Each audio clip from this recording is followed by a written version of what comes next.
Samajwadi party सांसद और सपा प्रमुख अखिलेश यादव ने कहा कि ये सरकार का भाषण था, जब सरकार ये दावा करती है कि दुनिया की 5वीं अर्थव्यवस्था है और तीसरे नंबर की अर्थव्यवस्था बन जाएगी, तो किसान क्यों दुखी है, किसान क्यों संकट में है।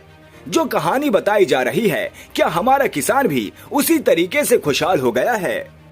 सरकार का भाषण था और जब सरकार ये दावा करती है कि दुनिया की 5वीं अर्थव्यवस्था और तीसरे नंबर की अर्थव्यवस्था बन जाएगी, तो किसान क्यों दुखी है, किसान क्यों संकट में है।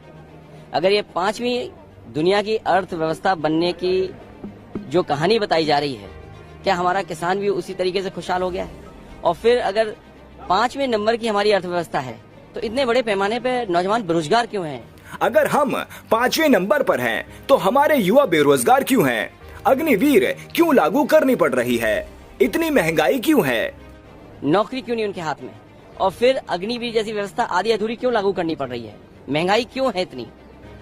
कुछ लोगों के ग्रोथ से देश की ग्रोथ नहीं हो सकती है, कुछ लोगों की ग्रोथ से हमारा नंबर अच्छा हो सकता है, लेकिन हमारे किसान गरीब के लिए सरकार के पास क्या है।